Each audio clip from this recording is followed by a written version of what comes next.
আসলে এনসিপি প্রথম থেকেই বলে এসেছে যে আমাদের কাছে নির্বাচনের ডেটটার থেকেও গুরুত্বপূর্ণ হলো এই সরকার যে মৌলিক সংস্কারের যে দাবিগুলো উঠেছে সেই মৌলিক সংস্কারগুলো কতটুকু বাস্তবায়ন করতে পেরেছে, আমাদের যারা শহীদ হয়েছে তাদের বিচার কতটুকু সম্পূর্ণ করতে পেরেছে এবং আহতদের পুনর্বাসনের বিষয়টা কতদূর করতে পেরেছে।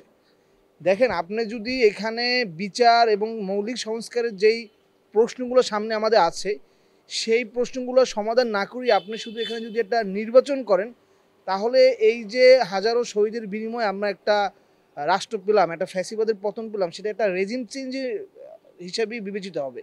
কিন্তু রাষ্ট্র কাঠামোর যে পরিবর্তন, সেই পরিবর্তনের জায়গাটা হবে না। এবং এনসিপির যেই দাবিগুলোর মধ্যে অন্যতম দাবি হলো যেই সংস্কার প্রস্তাবগুলো আছে সেগুলো বাস্তবায়ন হওয়ার পরে সংসদ নির্বাচন হবে, কিন্তু সংসদ এসে আপনার এই সংস্কার প্রস্তাবগুলো বাস্তবায়ন করবে না। এর কারণ আমরা বিগত বাংলাদেশের হিস্ট্রিতে দেখেছি, ৯০-এর আগে কিন্তু ৯০-এর ছাত্র আন্দোলনের পরবর্তীতে যেই সরকার এসেছিল তাদের কাছে অনেকগুলোই সংস্কার প্রস্তাব দেওয়া হয়েছিল, তারা কিন্তু সেই সংস্কার প্রস্তাবগুলো বাদ দিয়ে দিয়েছিল এবং তখন কিন্তু রাষ্ট্র ক্ষমতায় এই বিএনপি এসেছিল।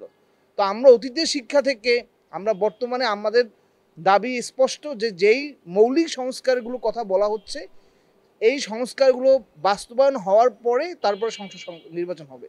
কারণ আমরা পরবর্তী সংসদ এসে যে এই সংস্কারগুলো বাস্তবায়ন করবে তাদের অতীত ইতিহাস থেকে তাদের প্রতি আস্থাটা আমরা পাচ্ছি না। আমাদের বিষয় হলো, আপনি যদি সংস্কার না করে আপনি যদি নির্বাচনের দিকে যান, তাহলে আপনি তো একটা 18-24-এর নির্বাচন করবেন। আপনি দেখেছেন যে নুরুল হক নূরের সেই পটুয়াখালীতে তাকে কিভাবে অবরুদ্ধ করে রেখেছে বিএনপির কেন্দ্রীয় কমিটির সদস্য।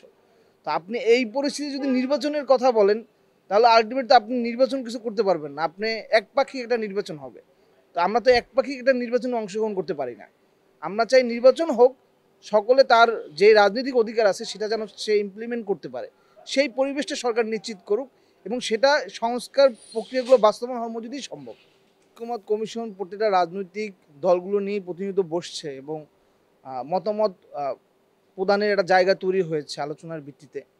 তো সামনের মিটিংগুলোতে অবশ্যই আমাদের যেই সংস্কারের প্রশ্নে, বিচারের প্রশ্নে আমাদের যে বক্তব্যগুলো সেগুলো আমরা জলভাবেই রেখে যাব এবং বিগত দিনেও রেখে গিয়েছে। এবং আপনারা দেখেছেন এনসিপি কিন্তু নির্বাচন কমিশন সংস্কার দাবিতে নির্বাচন কমিশন ঘেরাও কর্মসূচিও তারা দিয়েছে। এবং যদি আমাদের টেবিলে আমাদের আলোচনা, আমাদের প্রস্তাবগুলো যদি বাস্তবায়ন না হয়, তাহলে আমরা কর্মসূচির দিকেই হাঁটতে হবে।